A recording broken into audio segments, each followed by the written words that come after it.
Hola chicos, bienvenidos al Atelier un día más. Hoy tenemos otro de esos vídeos en los que aprendemos a aprender, es decir, que hablamos sobre algunas técnicas o algunos métodos para poder conocer más. Y yo sé que muchos de vosotros estáis haciendo vuestro TFG, estáis haciendo vuestro TFM o incluso algún trabajo de investigación y os encontráis en el momento de la escritura, o quizá lo vais a empezar ahora o quizá lo estéis terminando.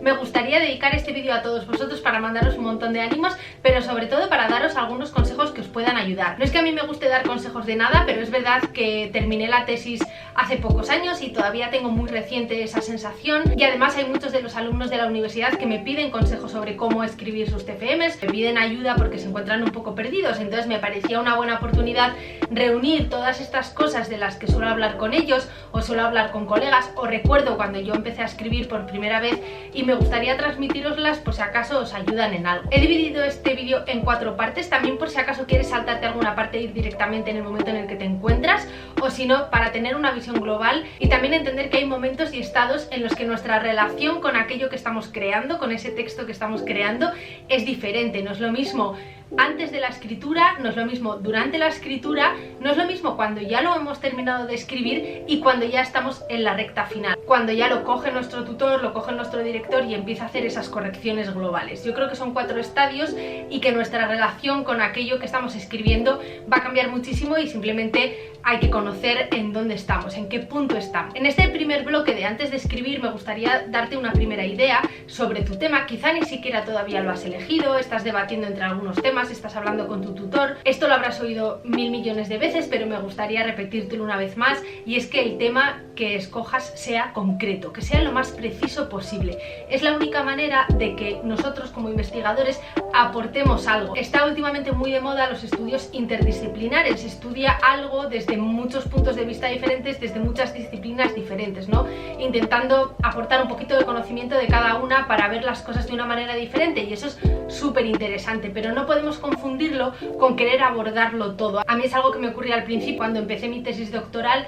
Quería tocar crítica de arte, historia del arte, historiografía del arte, estética. Entonces llega un momento en el que tienes que empezar a poner barreras, en el que tienes que empezar a poner límites, porque si no vas a querer abarcar demasiado y se va a quedar en algo muy superficial. Tú piensas que te estás subiendo a un autobús donde ya hay mucha gente, o sea, es decir, hay gente que ya está estudiando eso, con lo cual lo que hay que hacer es conocer lo que ya está haciendo esa gente para ver qué grano muy pequeño puedo aportar yo. Ese grano muy pequeño es el tema preciso. Cuanto más preciso, mejor. Y por supuesto, esto tiene que ver con el consejo 2, que es que leas a los clásicos. O sea, así como en literatura, en el colegio, en la universidad siempre se nos ha dicho que leamos a los clásicos, pues yo te invito a que leas a los clásicos sobre tu tema. Es decir, que te hagas una lista de la gente que históricamente ha sido reconocida por investigar sobre ese tema, y que también, no solo históricamente, sino actualmente están investigando sobre ese tema. Que tú sepas, que tú conozcas a esa gente que va montada en ese autobús al que te estás subiendo, y que los conozcas a ellos, que veas qué es lo que están haciendo y que veas qué es lo que ha aportado cada uno. Estamos en un momento en el que uno entra a la librería, entra a la biblioteca y tiene una cantidad ingente de libros que, como se ponga a buscar por tema, un tema general como arte o estética o crítica o incluso un pintor, es posible que encuentre cientos de resultados. Entonces, ¿qué es lo que te aconsejo? Antes de abrumarte con todo eso, vete a los clásicos. Y esos clásicos, vete a ver quién cita. Y en esas citas encontrarás las fuentes originales. Entre ellos se suelen citar. Entonces tú tienes que ver cuál es esa red que ya existe y irte a la gente grande, irte a la gente que investiga cosas importantes en ese tema, y poder subirte, como me decían a mí en mi universidad, a hombros de gigante. Es decir, ya que te vas a subir a alguien para ver sobre ese tema, súbete a los mejores. El punto número 3 es un poco derivado del anterior, y es que te hagas una composición de lugar sobre los investigadores actuales. Es decir, si por ejemplo tú estás en España, que tú los controles bien. En la Universidad Complutense está esta persona, en el ámbito de la estética, en la Universidad Carlos III está esta, en la Universidad Pompeu Fabra está esta, y tú te vas haciendo un mapa mental de las personas con nombres y apellidos que están investigando sobre ese tema. Es para que empieces a relacionarte, para que empieces a escuchar, para que empieces a conocer ese ámbito antes de meterte en él. Y el último consejo de la última parte antes de la escritura es que me gustaría hablarte sobre el esquema. Es verdad que tu tutor, tu director y seguramente por salud mental querrás hacer un índice de los contenidos que vas a escribir. Es muy difícil hacer un índice, es decir, ver qué vas a escribir en cada apartado si todavía uno no se ha puesto a investigar, no sabe cuáles son los apartados que va a haber, con lo cual cómo va a hacer un índice. Entonces, mi consejo es que efectivamente construyas ese índice con lo poco que tengas a mano, incluso si te has podido leer un libro, pues que te haga un poco contexto histórico, que te haga un contexto general, donde tú más o menos puedas intuir las partes, pues entonces genial, aprovéchate de eso y crea ese esquema. El consejo que te doy es que ese esquema lo respetes y no lo respetes a partes iguales. Quiero decir, que funcione como un motor para que tú puedas empezar a escribir, pero que no te paralice en el sentido de que si tú ves que hay que cambiarlo, que hay algunas partes que están en desorden, que si tú ves que el punto 2 tiene que ser el 4 y el 4 el 2, pues que no tengas problema y que lo vayas cambiando. Se trata de que tu texto vaya creciendo de manera orgánica, conforme a lo que tú vas estudiando y vas investigando. De repente, cuando tú empiezas a investigar, pues la tesis dura muchos años, ¿no? Por ejemplo, o un TFG, no me importa que sean varios meses, en esos meses tú vas a desarrollarte como persona, vas a desarrollarte como investigador. Entonces es normal que lo que tú pensabas que al principio era importante, luego empieces a ver que no, que realmente es un tema que ya está muy trillado, que muchos autores lo han hablado por su cuenta. Entonces lo mejor será que a lo mejor algo que le dedicabas mucho ya no le dediques nada o muy poquito, y al revés. De manera que lo mejor es que tengas ese esquema para que te ponga a funcionar, para que no te bloquee ante la página en blanco, porque ya más o menos intuyes por dónde va a ir, pero que tampoco te paralice. Es decir, que cualquier cambio es bienvenido y eso también significa respetar tu propio esquema. Lo respeto tanto que si tengo que cambiarlo, pues estoy abierto a cambiarlo. Bueno, ahora me gustaría abordar algunos puntos si tú ya estás en el momento de la escritura o si te vas a acercar a ese momento de la escritura, y son algunas ideas que yo misma, si hubiese podido, me hubiera dado al comienzo de la tesis. Algunas son muy evidentes, pero es que no las hacemos, entonces me gustaría repetirlas, porque yo, si pudiese, en mi último año de tesis me hubiera cogido de los brazos y me hubiera dicho: Suriñe, por favor, haz esto, porque son muchos meses de trabajo o muchos años de trabajo para que luego ya en la recta final, cuando ya estás más cansado, cuando no puedes más, esas cosas que se podían haber evitado, pues te acuerdas de ellas. Bueno, el primer consejo de este bloque realmente no es mío, es de un profesor que tuve en el máster de doctorado de investigación en comunicación. Fue un consejo que nos dio el profesor López Pan, de quien guardo los apuntes como si fuera un tesoro y los releo muchas veces siempre que puedo, sobre todo cuando me pongo a escribir. Y de lo que más se me quedó en la cabeza fue cuando nos decía: tenéis que empezar a escribir un borrador lo antes posible. Aunque penséis que no estáis preparados para escribir, aunque penséis que todavía no tenéis nada que decir, es importante empezar ese borrador sin ningún tipo de pretensión. Es decir, simplemente vaciar vuestra cabeza, que todo esté ahí, que todo fluya, que todo siga. Y me encantó, y nos lo decía muchas veces, y yo recuerdo muchísimo ese consejo porque a mí me ha servido para seguir adelante muchísimas veces que me he bloqueado. Y es: sigue escribiendo, sigue, no te pares en el párrafo para dejarlo perfecto, no te pares en una frase para dejarla perfecta, porque mira, aunque ahora te parece que lo estás dejando perfecto, cuando escribas todo vas a volver a ese párrafo y vas a ver que hay cosas que cambiar. Entonces, aunque tú creas que en el momento de escribir puedes dejar las cosas cerradas y perfectas, eso es una surrealidad, o sea, es algo imposible. Entonces lo mejor es que escribas de manera seguida, sin ninguna pretensión. Quítate la presión de encima, quítatela. Es un borrador, simplemente estás volcando ideas. No te estoy diciendo ni que escribas mal, ni que no cites, no te estoy diciendo nada de eso, simplemente te digo que tú sigas sin pararte en cosas formales, en cosas de estilo, que luego, una vez ya tengas todo escrito, va a ser mucho más fácil darle esa forma o empezar a corregir cositas de estilo que a ti te guste más, ver cuando hay frases largas, ver cuando hay frases cortas. No te preocupes por eso, ese momento llegará. Que ese momento no sea el momento en el que estás escribiendo, que ya bastante complicado es pensar y traducirlo a ideas y traducirlo a lenguaje y escribirlo, porque una cosa es pensarlo en la cabeza y otra cosa es saber comunicarlo. No metamos más presión de otras cosas que nada más no son su momento, ya vendrá ese momento. Bueno, otro de los consejos que nos decía, que es muy sencillo, pero que yo a mí misma cuando escribo, ya 10 años después de haber empezado mi tesis doctoral, sigo haciéndolo, y es recordarme que hay que escribir como se escribe en inglés: sujeto, verbo y predicado. No hay frases complicadas, no hay sitio para la metáfora, no hay sitio para ponernos poéticos. Sujeto, verbo, predicado. ¿Por qué? Porque lo que estamos explicando, el contenido, es un contenido elevado. Quiero decir, no estamos haciendo divulgación, no estamos escribiendo para prensa, son textos académicos. Entonces se presupone que el contenido de ese texto es un poquito elevado, con lo cual la forma no puede para nada interrumpir la lectura. No puede ser que la persona tenga que volver hacia atrás porque no ha entendido una idea, no por el propio contenido que es complejo, sino porque tu forma de escribir lo ha enrevesado todo. Entonces, lo mejor es sujeto, verbo, predicado, frases cortas. Cuando tú manejes esto, cuando ya sea un estilo que tú manejes, que tus ideas se entienden, que son claras, que son concisas, uno ya puede empezar a hacer frases un poquito más largas, alguna subordinada, darle un poquito más de ritmo al texto. Pero si esto no lo controlas, sujeto, verbo, predicado, y nos aseguramos de que la persona que nos va a leer, es decir, la primera persona, el director, nos pueda entender lo que queremos decir. En este mismo camino, y esto es algo que yo aprendí a los años de la tesis, creo que en mi tercer o cuarto año, y me salvó la vida porque me la salvó, es sobre la escritura. Hay muchas veces que yo me bloqueaba, hay muchas veces que yo no sabía cómo expresar una idea, bueno, me sigue ocurriendo, hay muchas veces que me pongo a escribir y tengo la idea en la cabeza pero no sé cómo traducirla a una frase. Es que es una cosa que parece muy surreal, pero si estás escribiendo ahora mismo un trabajo de investigación, seguro que me estás entendiendo perfectamente. Está en tu cabeza, pero no sale a ese folio, no sale a ese ordenador, no sabemos cómo traducirla. Entonces, lo que a mí me sirve muchísimo es levantarme de la mesa, coger un libro que me guste. Normalmente suelo coger a Berger, o suelo coger a Estrella de Diego, o suelo coger a Gombrich, suelo coger a gente que me gusta cómo escribe, no solo el contenido, sino que me gusta cómo escribe, la forma, la sintaxis de sus frases, que yo le entiendo, que es una persona clara, que no hace cosas extrañas. Y entonces cojo una frase y me fijo en su forma, me fijo en su sintaxis, en su gramática, y entonces intento coger una de las frases, que he abierto una página al azar, la cojo, la copio y la pego, y empiezo a sustituir su contenido por el mío.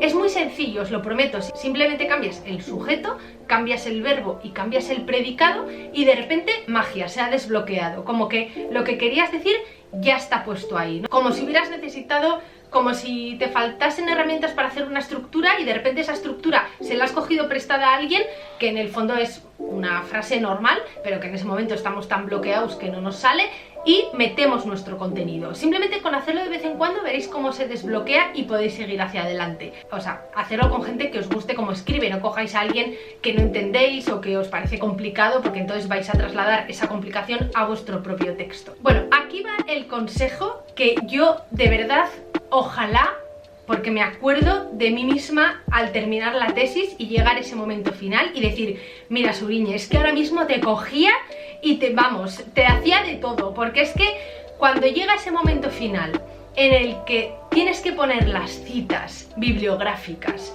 y no están bien puestas, en algunas faltan páginas, en otras falta la editorial, en otras el título no está completo, de verdad, o sea, es un momento que me enfadé conmigo misma y dije, esto no me va a pasar nunca más, o sea, nunca más. Y eso que luego en algunos artículos que son más cortos, pues comienzas a hacerlo, ¿no? Y dices, bueno, metes una cita y dices, luego busco la editorial, luego busco tal, luego lo pongo bien. No, luego no, el momento es ahora, cuando estás metiendo esa cita, porque si no, eso implica muchísimo más tiempo. Es decir, cuando tengas que ponerla bien, tendrás que recuperar ese libro, como ya no lo estás leyendo, no te acuerdas muy bien dónde estaba, tienes que volver a encontrar esa cita, tienes que citarlo bien, y es un tiempo que has perdido por cada cita mal puesta, completamente gratuito, que se podía haber evitado. Y sobre todo, repito, algo que puedes evitar al final de la tesis o del trabajo final de grado, que es un momento en el que ya estás cansado, es un momento en el que no puedes más, y es el momento en el que cuando ves una cita mal puesta, porque en ese momento fuiste vago, porque no vamos a decir otra cosa, fuiste vago, no te apetecía ponerla y no la pusiste, de verdad te vas a acordar de ti mismo. Entonces, acuérdate de mí, cada vez que vayas a poner una cita, ponla bien, ponla completa, que no haya que tocarla más. Bien, y el último consejo de esta parte vuelve a ser otro consejo que nos dio maravilloso Fernando López Pan, y que nos dijo, el texto académico necesita, igual que una carretera, señales de tráfico. Esto para mí fue, vamos, algo que es que me cambió mi manera de escribir, me cambió mi manera de ver los textos académicos, y entendí qué es lo que nos estaba diciendo, porque hasta ese momento yo no entendía muy bien. Venía de haber estudiado periodismo, tenía como un lenguaje muy divulgador, estaba como embarrando todas las ideas que intentaba exponer, mi estilo estaba por encima del contenido. Mi director siempre me decía sin ningún tipo de piedad, o sea, escribes tan mal que es que no entiendo lo que quieres decir, ¿no?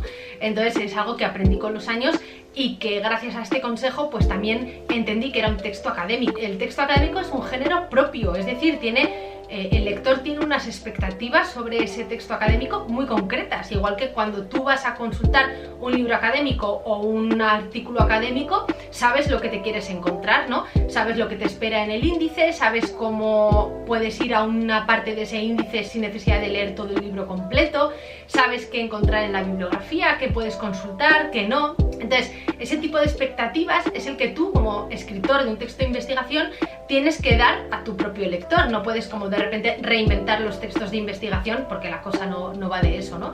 Los textos de investigación o el género de investigación es un género que ya tiene sus propias normas, que funciona muy bien, sobre todo para que el contenido llegue al lector, de manera que no es este el lugar de reinventar el género de la investigación y como os digo, tienen que aparecer en el texto estas señales de tráfico. ¿Con qué se refería el profesor Fernando López Pan a estas señales de tráfico? Bueno, cuando tú vas en la carretera, te diriges, por ejemplo, de Bilbao a Madrid, pues vas por la carretera y empiezas a encontrar unas señales. Habrá algunos semáforos que te hagan parar, habrá algunas señales que te indiquen peligro, habrá algunas señales que te dejen adelantar, habrá algunas señales de salida a pueblos que si quieres puedes ir o no puedes ir. Nos decía que esto ocurre también en un texto académico. El texto académico es aquel que tú vas leyendo, pero las señales de tráfico son explícitas. El investigador, por ejemplo, te dice: detengámonos un momento en este concepto y entendamos bien qué queremos decir por X, ¿no? Entonces eso es una señal de stop, es decir, bueno, paremos un momento a entender esto. O puede ser, por ejemplo, que el investigador haga una nota al pie, tú vayas a esa nota al pie y diga, bueno, para saber más sobre este tema, el investigador escribió este libro y este libro.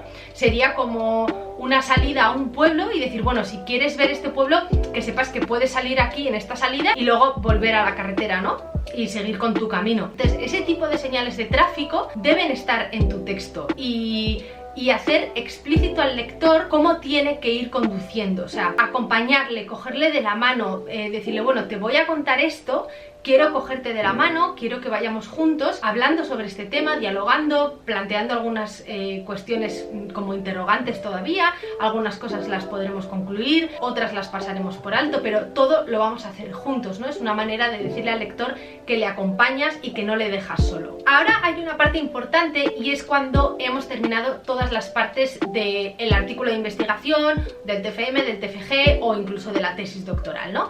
Yo tenía, y yo creo que mis compañeros de tesis también, la ilusión un poco infantil de que cuando íbamos acabando cada una de las partes se terminaría poniendo todas las partes juntas, es decir, uno tenía 4 capítulos de tesis y cuando estaba en el cuarto tenía la sensación de que ya había acabado, ¿no? De decir, bueno, estoy ya en el último, en cuanto me corrijan el último, ya está.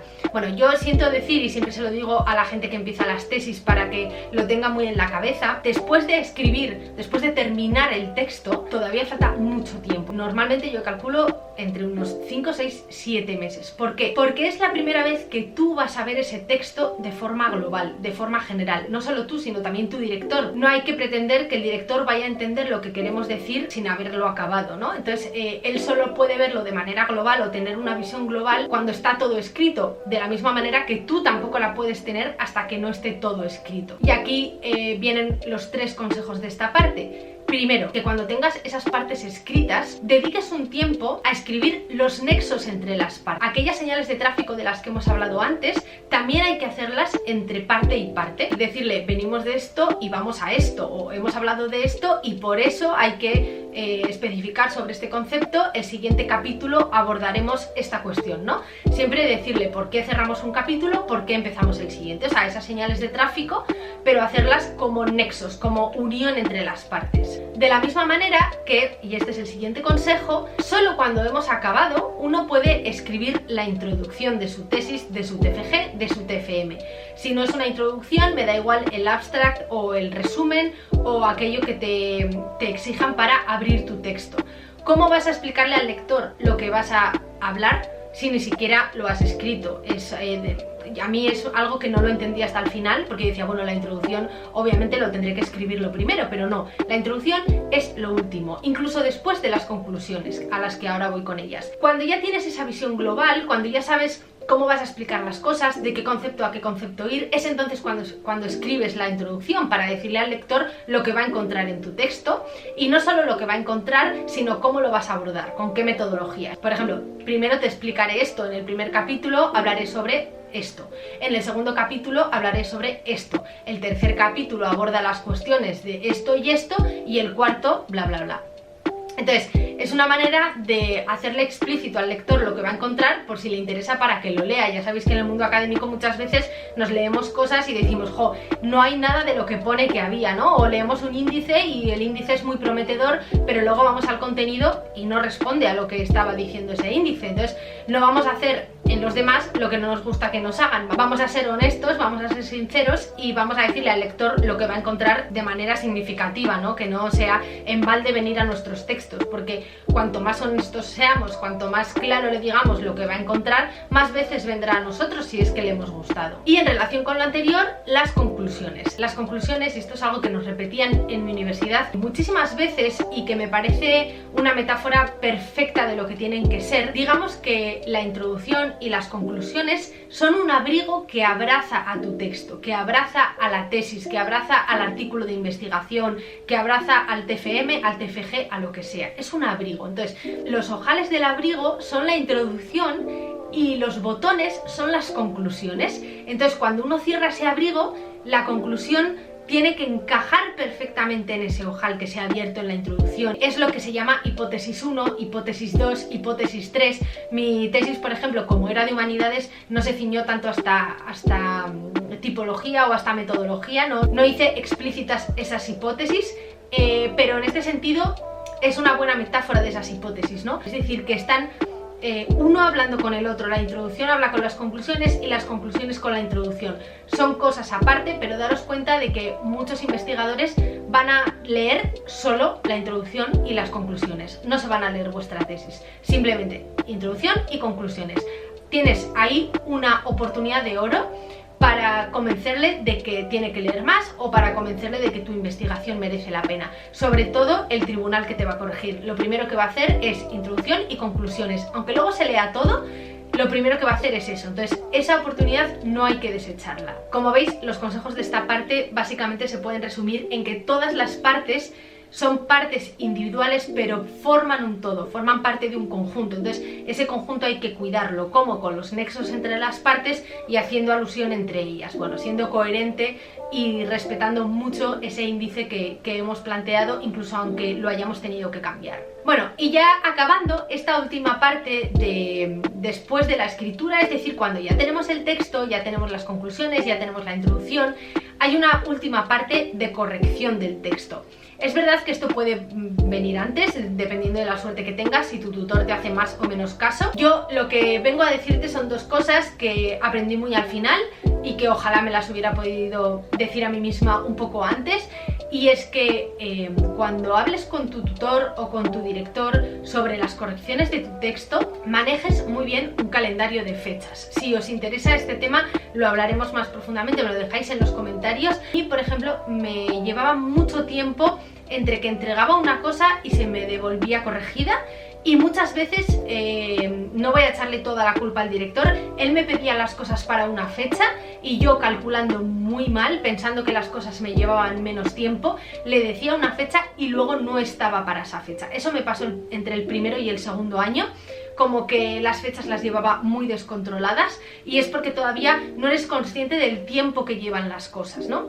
Incluso no eres consciente del tiempo que le lleva a tu director, a tu tutor o a alguien que te corrige hacer una corrección, porque no se trata solo de leer, estás leyendo mientras corriges, ¿no? A mí hay veces que me ha tocado corregir esos textos y es una labor que lleva mucho tiempo, hay que leer muy despacio, ver por qué encajan las ideas, por qué no, qué verbo se puede utilizar mejor que el que está puesto, entonces lleva tiempo, con lo cual manejar muy bien los tiempos y ser muy claros con las fechas. ¿Cuál es el consejo concreto y práctico que os voy a dar? Cuando uno entrega algo, se queda en la fecha en la que se devuelven esas correcciones. Por ejemplo, ahora que además trabajamos todos muy bien telemáticamente, uno manda el capítulo o la parte que le corresponde y en ese mismo mail le dice al director, al tutor, al corrector del texto: ¿te parece bien que quedemos en 15 días, por ejemplo, el 2 de diciembre, a las 4 para tener un Google Meet y hablar sobre esto, un Zoom o lo que sea, o voy a tu despacho y lo hablamos? Es decir, que cuando mandamos el texto ya estamos ofreciendo un día de corrección y de hablar sobre el texto y dialogarlo. Entonces, esto está muy bien porque si tú calculas bien 2-3 semanas, depende del contenido que le hayas dado, esa persona seguramente todavía no tenga nada en su agenda o, bueno, muy pocas cosas, y es muy difícil que te diga que no, porque a 3 o 4 semanas vista, pues muy poca gente tiene cosas, ¿no? Entonces, como llenas en el día, entonces lo más seguro es que te diga sí, o que si te dice no, te diga oye no, pero en vez de a las 4 a las 6 porque tengo una reunión. Es mucho más fácil concretar. Si se va concretando con el paso del tiempo, lo que le va a pasar a tu director es que no eres su prioridad, obviamente, porque tiene otras cosas mucho más prioritarias que tú, y tu texto siempre va a ser ay, sí tengo que corregir esto, ay, sí tengo que corregir esto. Entonces, en vez de provocar esa situación, la vamos a eliminar antes. Cuando yo envío el contenido, le doy un día y una hora para hacer una reunión, bien sea online o bien sea física. Esto es algo que de verdad funciona y que si lo ponéis en práctica vais a ver que incluso vuestro director os lo va a agradecer, porque se va a sentir obligado a tener una fecha de entrega él también. Y el último consejo que quería darte sobre la escritura también, o bueno, más que sobre la escritura, sobre la corrección de tu escritura, es que no te tomes las correcciones como algo personal. Sé que es algo que no lo vemos de nosotros mismos, pero muchas veces nos tomamos como personales esas correcciones, nos enfadamos, o a mí muchas veces me pasaba que me defendía cuando nadie me estaba atacando, ¿no? Simplemente me estaban diciendo que estaba mal escrito, que la idea no se entendía o lo que sea. Tanto el director o el tutor o el que te está corrigiendo el texto, como si es un colega investigador, lo que él quiere es que tu texto se entienda mejor. O sea, te está poniendo en alerta que hay algo que no se entiende, que hay una frase muy enrevesada, lo que quieres decir aquí no es exactamente lo que pone, etcétera, ¿no? Entonces, que eso lo veamos como una oportunidad, que no es tan fácil que la gente nos lea y nos corrija y nos dedique su tiempo, ¿no? Entonces, y mucho menos el director o el tutor o alguien que tiene cosas mejores que hacer que leer nuestro trabajo. Entonces, lo que quiero decirte con esto es que, aparte de que no es nada personal, no es nada contra tus ideas, normalmente será contra tu estilo o tu forma de escribir. No se está metiendo con lo que estás diciendo, se está metiendo con la forma que tienes de decirlo para que lo puedas decir mejor, y que esto es lo importante. No te está corrigiendo de manera gratuita, no le interesa hacerte daño, lo que le interesa es que lo escribas mejor, que te des cuenta de por qué está mal escrito para que lo puedas hacer mejor y más legible. Yo, como os digo, mi tutor me decía, está tan mal escrito que ni siquiera llego a ver lo que quieres decir. Bueno, yo creo que aquí hacíamos un poco la performance y exagerábamos un poco para que yo me esforzase más. Sí que es verdad que, como os digo, venía del periodismo y mi forma de escribir tenía esa forma de los medios de comunicación, de la divulgación, etcétera, ¿no? Entonces se me hizo muy difícil entrar en ese lenguaje académico. Bueno, y fue gracias a sus correcciones que yo mejoré muchísimo el estilo, ¿no? O sea, digamos que a escribir se aprende escribiendo, es que no hay otra, y sobre todo leyéndote otras personas y corrigiéndote y aprendiendo del error, ¿no? Y decir, jo, pues yo aquí pensaba que había sido claro, pero resulta que ahora me lee otra persona y me dice que no se entiende, ¿no? O que no, incluso no se entiende nada. Entonces es importante que dejemos de defendernos, ¿no? Que no nos salga ese resorte de repente y pues sí, porque aquí realmente... No, tranquilo, solo te están diciendo que no se entiende, entonces habrá que reescribirlo para que se entienda mejor. No te defiendas, nadie te está atacando. Así que, chicos, estos son mis consejos si estáis escribiendo este trabajo de investigación. Espero que hayan sido útiles. Si os gustan estos temas podemos seguir hablando. Hay personas de esta comunidad que ya me han dicho que están realizando su tesis doctoral y que les encantaría que hiciera vídeos concretos sobre algunos consejos para realizar esa tesis doctoral. Estaré encantada. Yo creo que esto puede ser una comunidad muy bonita donde nos encontremos gente que investigamos y que estudiamos sobre arte. Así que nada, chicos, cualquier consejo que se os ocurra tenéis los comentarios abiertos para que comencemos el diálogo. Espero haberos sido útil y hasta el próximo vídeo.